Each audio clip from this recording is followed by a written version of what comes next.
Hey, so we all know Ultimate Spider-Man from the Disney Channel show. Some love him, some hate him, but that's not important right now. What is important is that many people don't know how powerful he is. So today I'll be power scaling Ultimate Spider-Man since no one has from my knowledge. In Season 1, Episode 4, Ultimate Spider-Man survives being struck by 3 lightning bolts for 8 seconds while being weakened by Venom. And according to Google, 1 lightning bolt has 1 billion joules, which means Ultimate Spider-Man can withstand 3 billion joules for 8 seconds. And in Season 1, Episode 10 is where we are introduced to Wolverine, who is able to tie with Captain America in a fight. This Captain America from the Ultimate Spider-Man show scales to large planet level since he scales of Hulk and Thor. And in this episode, Wolverine and Spider-Man switch bodies. During the fight, Spider-Man and Wolverine are able to fight against Sabretooth. Wolverine in Spider-Man's body is able to throw Sabretooth into a bus and send the bus flying backwards. Okay, this next feat is kind of impressive. In Season 2, Episode 13, Ultimate Spider-Man is being trained by Iron Fist, whose combat alone let him defeat the dragon. In Season 2, Episode 25, while Ultimate Spider-Man and Iron Patriot are fighting the lizard in the sewers, Ultimate Spider-Man is forced into lifting a small section of Manhattan. Depending on how small that section of Manhattan is, will change how people view this feat. Excluding people and objects in Manhattan, Manhattan weighs 125,208,467 tons. Since it's unclear how small this section is, I'll be calculating 0.25 as a low ball, 0.5 as standard, and 1% as a high ball. As a low ball, Ultimate would be lifting 313,021.1675 tons, a standard 62604.335 tons, and finally, as a high ball, 125,208.4.67 tons. Season 2, Episode 26, Ultimate Spider-Man has to take down goblin-ized versions of his team who are amped and bloodlusted.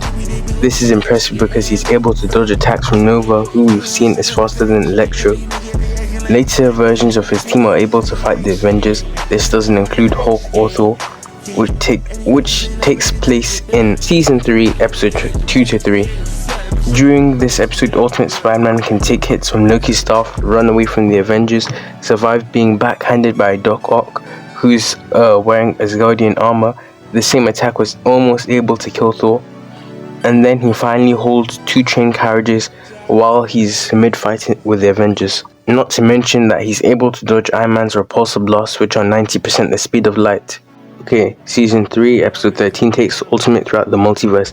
In this episode in particular, Ultimate meets Spider-Man Noir, both being relatives to each other. This is important later.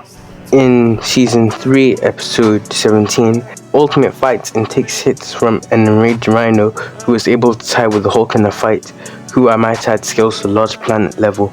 These next feats are kind of impressive. In Season 3, Episode 23-26, Ultimate Spider-Man does the following. Takes hits from Abomination, who is equal to the Hulk, then is perfectly fine later. Does 3 rounds with Contest of Champions with no breaks. His electric webbing is strong enough to knock out Wendigo. Takes hits from Wendigo and Blaster, who are both Hulk and Thor villains. Iron Fist and Spider-Man are both able to knock out Blaster. Survives being hit by the Grandmaster, who is stronger than the Collector. During Kraven's fight with the Hulk, Kraven is able to easily dodge Hulk's attacks, and this version of the Hulk is massively hypersonic in terms of speed, as he's able to keep up with Thor and his lightning. And since Ultimate is faster than Kraven, that would mean Ultimate is above massively hypersonic. Speaking of the Collector, in Hulk's Agents of Smash, we see him survive an explosion which is meant to destroy the Earth. And in the same episode, we see him lose to Spider-Man and Hulk in a fight, with Hulk being able to knock him out with 1 hit. Now, if you're not convinced that Ultimate Spider-Man scales to the Hulk in terms of durability and strength, you won't be for long. In Season 4, Episode 18, Ultimate Spider-Man travels the multiverse. During this episode, he meets Spider-Man Noir for the 2nd time. In this episode, they get into a fight because they're trying to debate whether they should let the villains kill each other or not.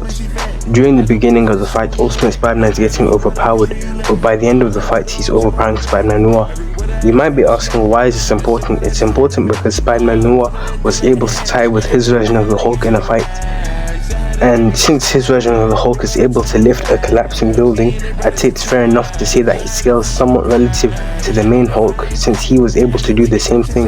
Overall, I'd say Ultimate Spider-Man at most scales to planet level, since he's able to scale with the Hulk in terms of strength and durability. And he also scales to Captain America. Thank you for watching the video. I know this is my first time doing something like this, so if you liked it, like the video for more, I guess. Leave any criticism you have with the video in the comments.